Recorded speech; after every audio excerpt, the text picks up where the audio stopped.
Bienvenidos. Si estás viendo este segundo episodio, lo más seguro es que sí quieres alcanzar tu personal best. Acompáñame entonces, soy Felipe Araya, coach en rendimiento deportivo y esto es Run with Power.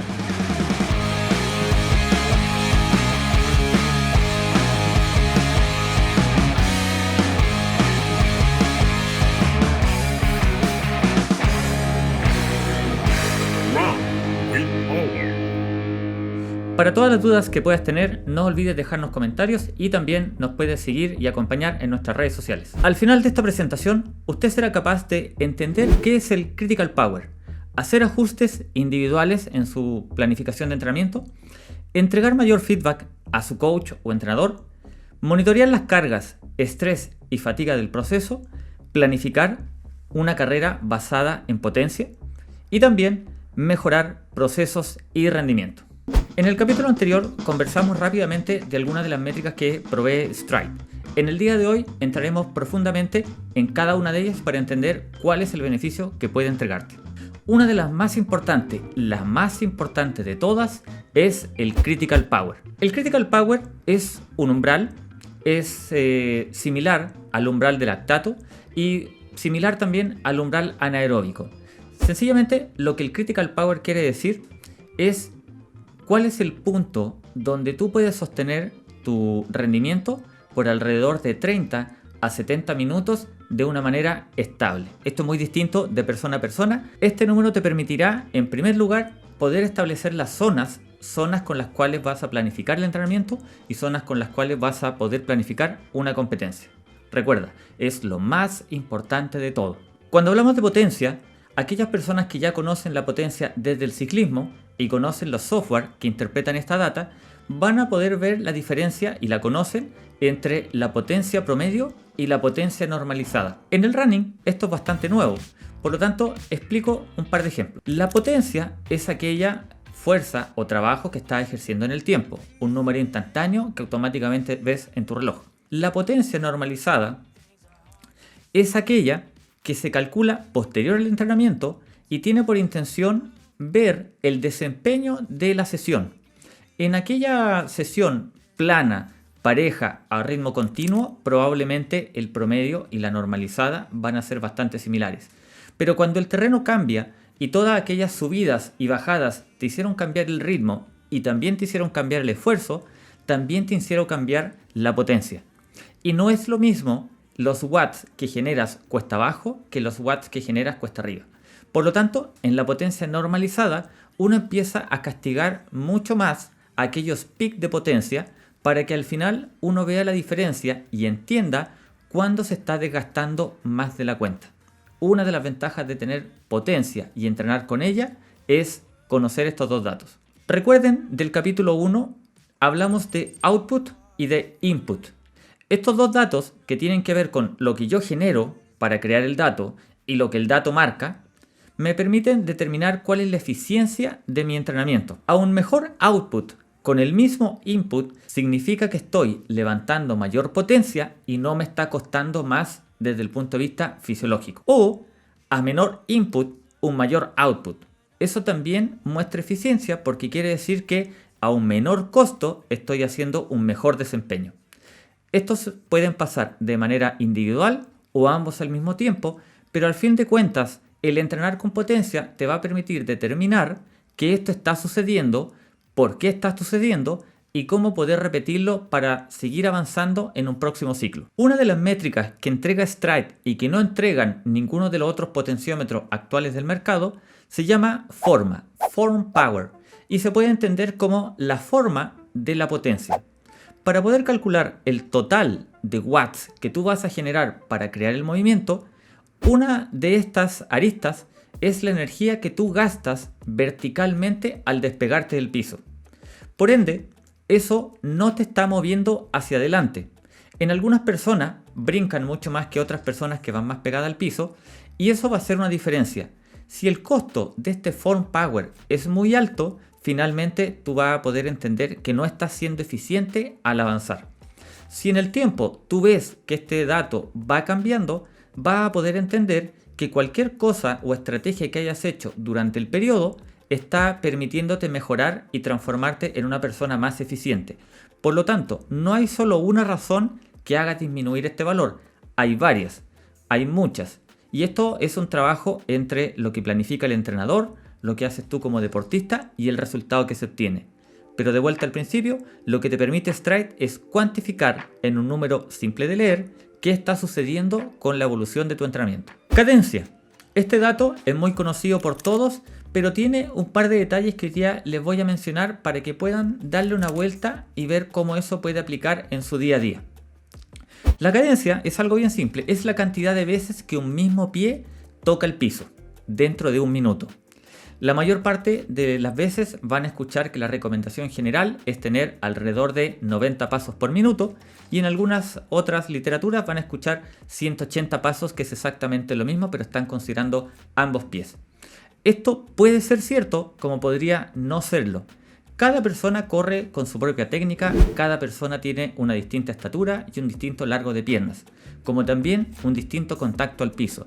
Por lo tanto, una cadencia cercana a 90 o más alta o más baja no indica de inmediato que esta persona está haciendo las cosas bien o mal. Lo que importa es que ustedes pueden asociar el dato cadencia al desempeño que están evaluando y con eso determinar si deben hacer algún cambio en el futuro para ser más eficientes. Los corredores tienden a gravitar hacia su cadencia más eficiente a una velocidad determinada. Lo más probable es que cuando se acerquen a su velocidad teórica de competencia es cuando más cómodos se van a sentir y esa probablemente es la cadencia que le conviene a cada uno. Que no es lo mismo que va a suceder cuando estamos corriendo sobre esa zona, en los trabajos de pista por ejemplo, donde la cadencia va a cambiar porque estamos obligados a ir un poco más rápido que el ritmo que nos acomoda. La cadencia es un dato que podemos ver en tiempo real en casi todos los relojes inteligentes y después podemos hacer un análisis posterior para ver datos como los que recién menciono. La cadencia disminuye con la fatiga, por lo tanto, al ver un entrenamiento completo a posteriori, es posible determinar cuándo y en qué minuto en el tiempo una persona está entrando a acumular fatiga y está dejando de ser eficiente para poder buscar cuál es la razón y corregirla. Es sensible a la velocidad y es sensible a la intensidad. Por lo tanto, no se queden con el número que leen un solo día. Vayan analizando entrenamiento a entrenamiento cómo se comporta cada uno de ustedes respecto a este dato. Los corredores más altos tienden a tener cadencias más bajas. Lo mismo que aquellos corredores que tienen mucha fuerza y brincan mucho despegándose del piso. Sin embargo, vuelvo atrás, eso no es ni bueno ni malo, lo que hay que ver es si les conviene. Corredores que son solamente runners versus corredores que son triatletas pueden diferir un poco en sus números individuales para cada situación o disciplina. La cadencia también en algún minuto podría explicar la razón de algunas lesiones en algunas personas. Lo voy a explicar más adelante y tiene que ver un poco con el contacto al piso.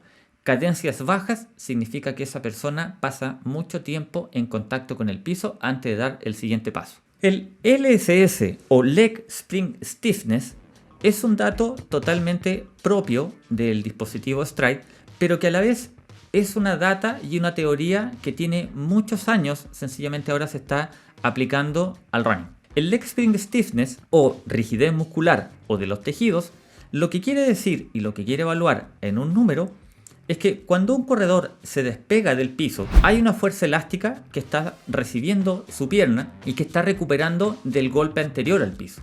Por el principio de acción y reacción, aquella fuerza que yo imprimo al piso al momento del contacto se va a devolver una parte y va a ser más económico mi siguiente paso.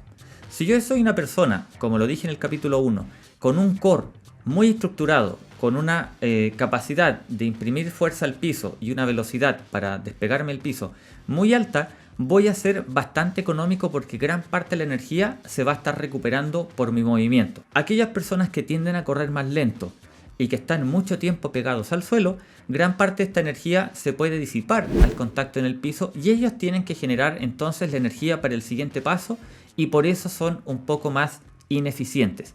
Es algo que se puede cambiar, es algo que se puede planificar, es algo que se puede entrenar. Por lo tanto, no crean que un número alto o bajo el día 1 es definitivamente su manera de ser. Esto es 100% entrenable.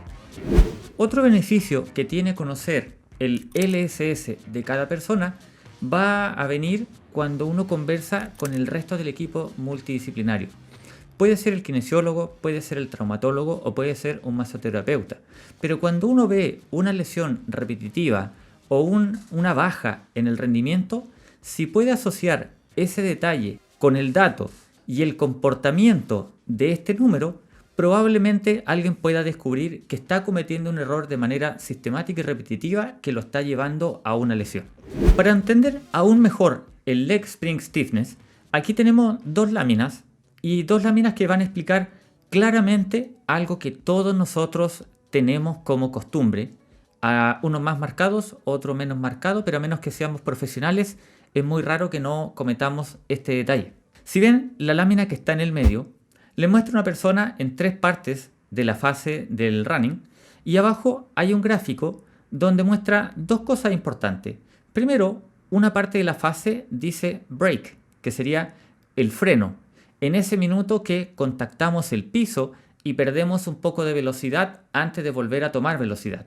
En ese minuto el cuerpo se está frenando, poniendo todo su peso contra el suelo y a la vez aumentando por un tema de gravedad el valor total de ese peso o lo que representa el peso corporal. Entonces, en ese minuto una persona podría llegar a incluso elevar a 3 veces su masa al momento de contactar el piso y esto muchas veces podría provocar una sobrecarga, un exceso de estrés o la fatiga. Luego de ese contacto al piso, al momento de despegarse, que es la propulsión, ustedes pueden ver que en el gráfico la línea baja.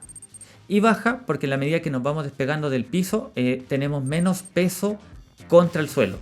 En ese minuto es cuando estamos recuperando energía elástica y estamos dando el siguiente paso. En la imagen que está más a la derecha podemos ver claramente en la parte superior como una persona que esté acostumbrada a apoyar primero el talón va a tener un freno mucho más alto que una persona como en el ejemplo que está en la parte de abajo que golpea el piso con la parte delantera del pie y no tiene tanto freno.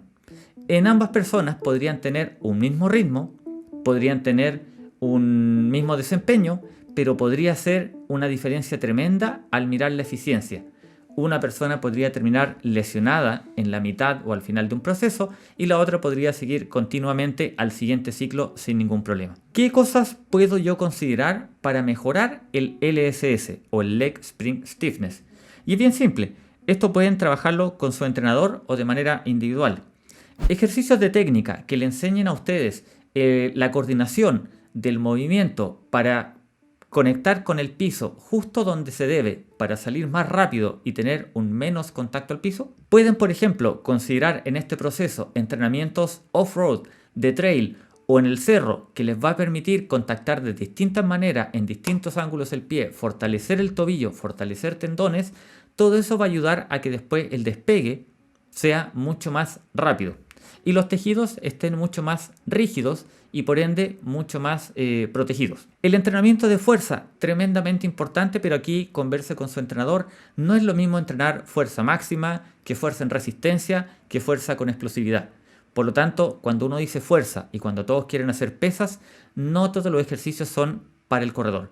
Unos son mucho más específicos y protectores y otros son mucho más ineficientes y totalmente fuera de la norma que uno como corredor necesita. Pueden considerar también el trabajo de intervalos que todos los entrenadores ponen de una u otra manera en los trabajos de pista o algunos trabajos de calle y cuando uno va a una fuerza o una velocidad mucho más alta, sencillamente está ganando, aparte de otros muchos beneficios, lograr que el tejido se mantenga firme, sólido y se adapte a ese nivel de esfuerzo. Consideren también ejercicios de potencia explosiva, sprints, saltos, despegar muy rápido por algunos tramos, pero todo esto siempre, insisto, convérselo con su entrenador. ¿Por qué? Porque no es fácil para una persona con poca experiencia llegar y sumar todos estos elementos a un plan de entrenamiento porque probablemente alcance una lesión mucho más rápido porque sus tejidos no están preparados para ello. Recuerden, en el capítulo inicial hablamos de progresión, individualidad. Cada persona es un mundo diferente y cada persona necesita una manera distinta de abordar las cosas. Por lo tanto, acompáñense con su grupo multidisciplinario y discutan estos temas. El HIIT y la pliometría son también muy pero muy importantes para lograr que el Leg Spring Stiffness aumente. Sin embargo, son de los elementos que pueden ser más perjudiciales para un corredor si es que están elaborados o planificados de mala manera. Son muy importantes, crean velocidad, crean resistencia, crean potencia, pero si no están en el minuto preciso del ciclo, podrían crear mucho daño.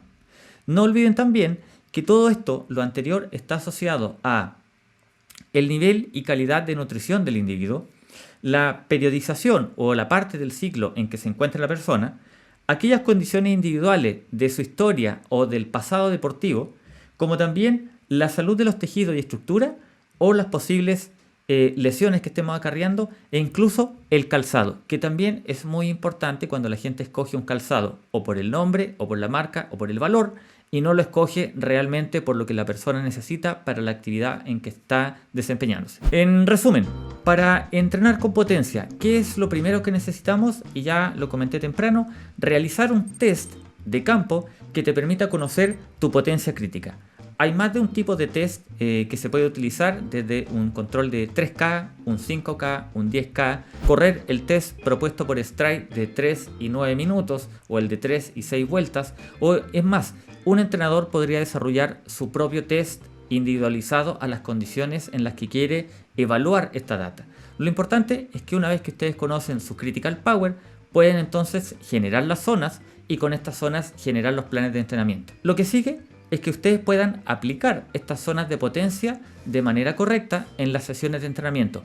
Y para ello es muy importante que una vez conocido el Critical Power, yo también conozca cómo están calculadas mis zonas y entienda cuál es el beneficio de entrenar en cada una de ellas. A ratos, esta información puede sonar muy básica para aquella gente que tiene experiencia, pero recuerden que este curso está con la intención de partir desde lo más básico y ayudarle a todo runner, incluso los más nuevos, a interiorizarse en este tema y mejorar sus procesos para que alcancen su mejor versión. Lo último, y va a ser importante, y esto va a depender de cada persona, deben monitorear la data y el cumplimiento del plan de planificación.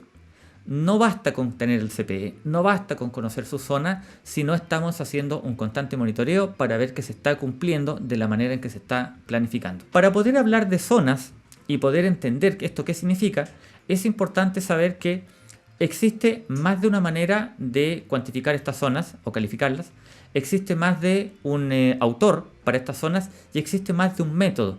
A la larga están todos tratando de hablar de exactamente lo mismo, pero cada autor está buscando la manera en que a él más le conviene usar la data, entender la data o explicar la data. En este caso y en esta lámina estamos viendo la primera tabla propuesta que existe en el libro que se escribió de Run with Power y que lo escribió un entrenador, Jim Vance, el primer entrenador que escribe un libro de running y potencia, que por ahora el libro está en 2 idiomas y quizá más adelante va a estar también en español. En esta tabla podemos ver las zonas desde la 1 a la 7 y también dice cuál es el porcentaje relativo con el FTP. En este caso dice FTP porque hoy se habla de Critical Power. En inicio, para que esto se entendiera bien, se hablaba de FTP. Eso es también aquella zona donde yo puedo mantener mi máximo esfuerzo de manera estabilizada y que está entre los 30 y quizás los 80 minutos dependiendo del individuo, sus características y su experiencia. También hace alusión a la cantidad de tiempo que uno podría estar en dicha zona. Pero esto nuevamente es relativo, es una propuesta, en cada persona puede ser diferente, sobre todo cuando hay runners que tienen mucha capacidad y mucha experiencia o muchos años de correr maratón. En esta lámina lo que estamos viendo es un ejemplo de lo que propone Power Center. La web Stride tiene Power Center, que es el lugar donde yo voy a revisar todos mis entrenamientos, que también puede ser visto a través de la aplicación para celular o para tablets. En este caso vemos que este sujeto tiene un Critical Power de 246 watts y que puede mantener 4.4 watts por kilo. Eso es importante para entender porque cada persona distinta a otra van a tener un diferente Critical Power y también va a representar un distinto esfuerzo dependiendo del tamaño y el peso que tenga esta persona. En este caso nosotros podemos ver 5 zonas, en el caso anterior veíamos 7 zonas y eso puede llevarlos a confusión. Es muy simple, estas son las 5 zonas que están en la parte central de las anteriores 7 zonas. Por lo tanto, estamos hablando de exactamente lo mismo.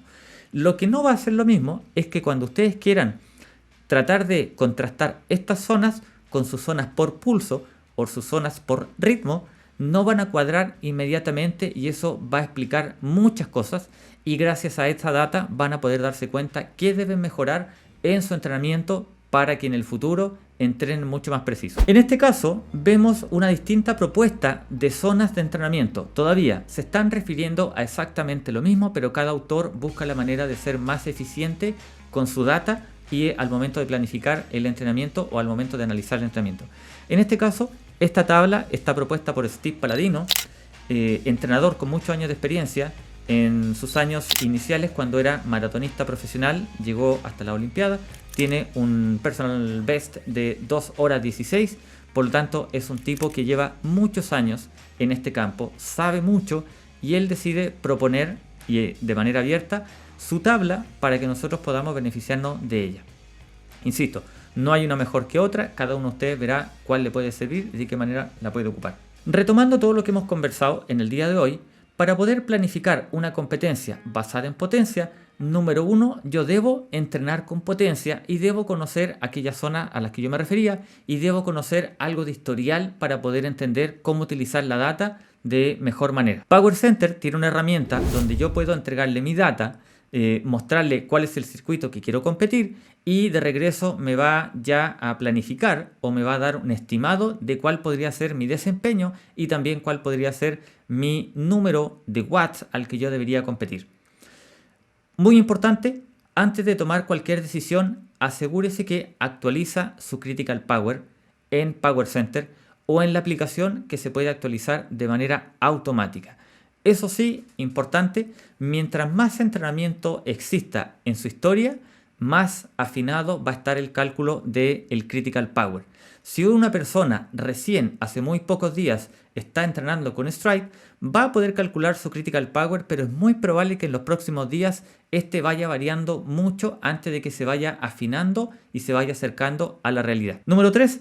Estime el rango objetivo para la carrera. No porque en una distancia corta yo pueda correr muy rápido, en una distancia larga voy a poder sostener el mismo esfuerzo. Para aquellos que están acostumbrados a entrenar con ritmo y con pulso, van a darse cuenta que su experiencia les dice que esto es así. Sin embargo, ahora que hay algo nuevo, que es la potencia, podrían pensar que es diferente, pero nuevamente es exactamente lo mismo, con un grado de eficiencia y personalización más precisa para cada persona. Entrene y practique la zona en la que debe competir. En muchos planes de entrenamiento previo a una maratón, por ejemplo, o a una fecha importante, en los días previos, de alguna u otra manera, los entrenadores planifican un entrenamiento similar a la competencia, pero más corto en duración de tiempo. Esos son los minutos donde yo debo evaluar si soy capaz o no de mantener cercano a los números que me está proponiendo el Critical Power, Power Center o alguna otra de las plataformas que analizan data. Importante, recuerden el principio de especificidad. Yo debo conocer y debo entrenar con mi cuerpo a un rango similar al que voy a competir para poder determinar entonces cuál va a ser mi capacidad de rendir en dicha competencia. Y el último paso, el más simple para muchos, el más difícil para otros, competir. Ponga en práctica todo lo que anteriormente hemos conversado. Entre las plataformas de análisis, una de las primeras que voy a mencionar y que ya he mencionado antes es Power Center, es la herramienta que tiene Stride para poder analizar toda la data que uno junta cuando entrena con esta herramienta. Sin embargo, existen muchas otras plataformas de análisis de entrenamiento y que son bastante populares en los deportistas. Una cosa es que yo sea un runner y solamente entrene running y yo ocupe esta data y la pueda analizar en un solo lugar, pero también para muchas otras personas que hacemos más de un deporte, entre ellos los que somos triatletas, por ejemplo, y no podríamos analizar solamente el running sin considerar cuál es el estrés o el impacto que nos produce también el ciclismo o la natación. Entonces, existe, por ejemplo, Training Peaks, existe Today's Plan, 2Peak o Final Search, que son distintas plataformas donde yo puedo acumular la data de todos estos otros diferentes entrenamientos para poder ver de manera panorámica lo que está sucediendo con mi entrenamiento. Tienen distintas herramientas, pueden hacer detallado análisis, pueden graficar muchas cosas y con eso uno puede entonces tomar grandes decisiones para el futuro o evaluar lo que está sucediendo hasta ahora para entender por qué pasa lo que pasa. Y una de ellas, preferida para mí, es WKO5, que también pertenece al grupo de Training Peaks. Y aquí se puede ver muchísima data con mucho detalle, entrenamiento por entrenamiento y con varias herramientas que el software propone para poder encontrar hasta el último detalle que uno podría mejorar en todo este proceso con la intención de mejorar la marca. Para poder continuar con nuestra promesa de tratar de llevar toda esta información a algo simple y fácil de digerir, aquí tenemos un ejemplo práctico de cómo la potencia nos puede ayudar a entender qué pasó después de una carrera para poder saber qué corregir.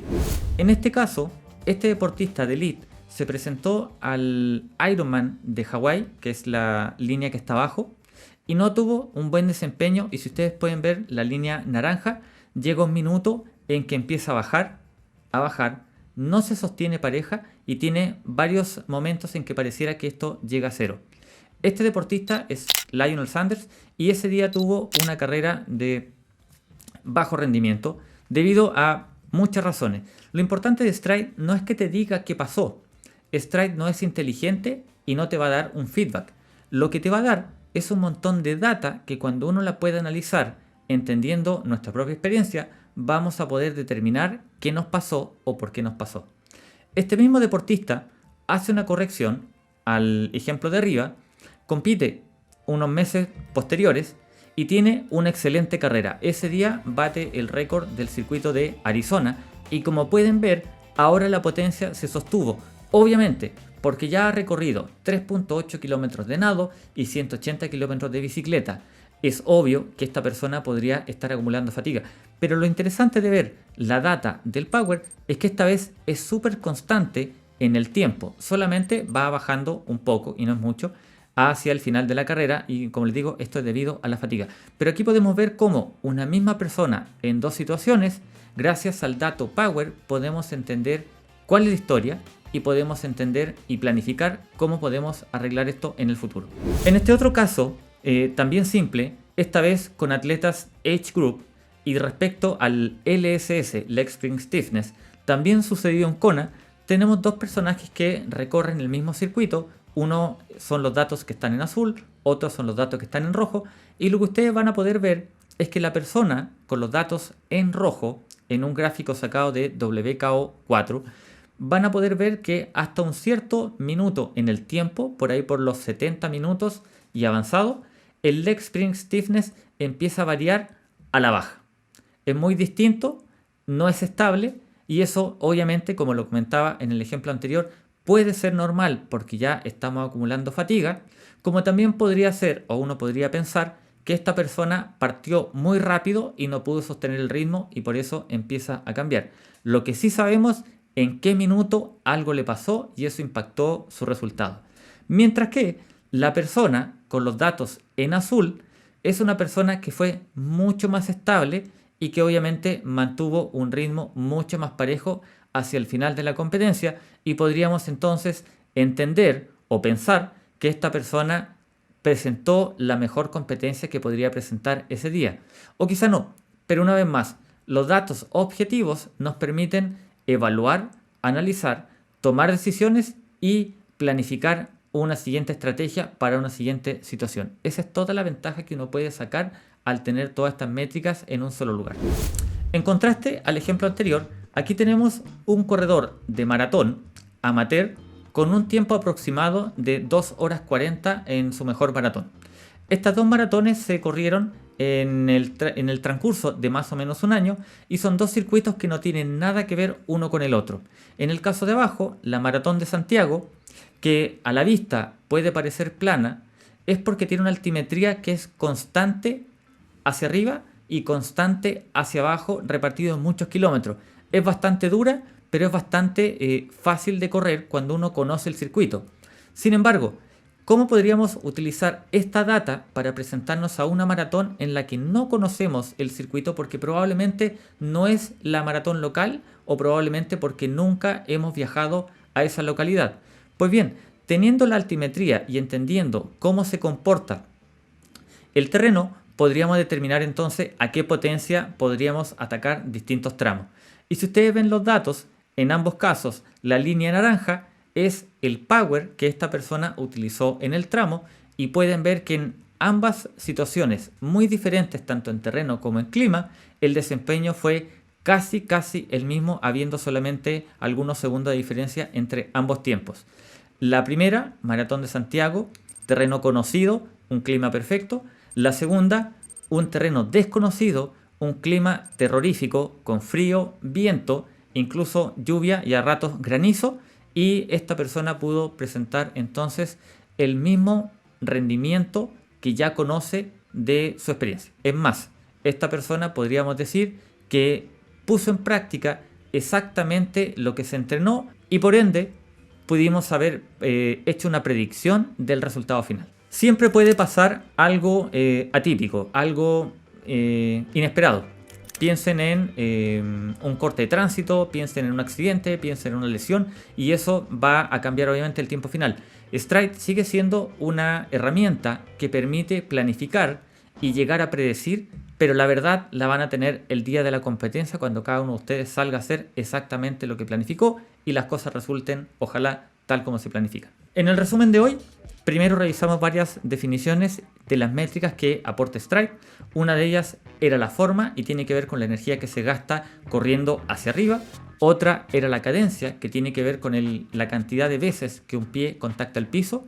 La más importante para mí puede ser el Leg Spring Stiffness, que me dice en qué calidad o capacidad está mi cuerpo y mi estructura para poder poner en práctica lo que yo estoy entrenando. La facilidad o lo que se necesita para entrenar con potencia, cuáles son las zonas de intensidad, cómo se explican, cómo se entienden y cómo se aplican, y algunos ejemplos del análisis de la data que proporciona Stride para poder tomar en consideración el posible cambio de estrategia, o es más, incluso para poder sostener exactamente la misma manera en la que están entrenando, si es que eso es lo que dice la data y eso es lo que ustedes terminan de analizar. Eso es todo por hoy. Suscríbete a nuestro canal, comparte nuestros contenidos y no dejes de estar con nosotros en un próximo episodio de Run with Power.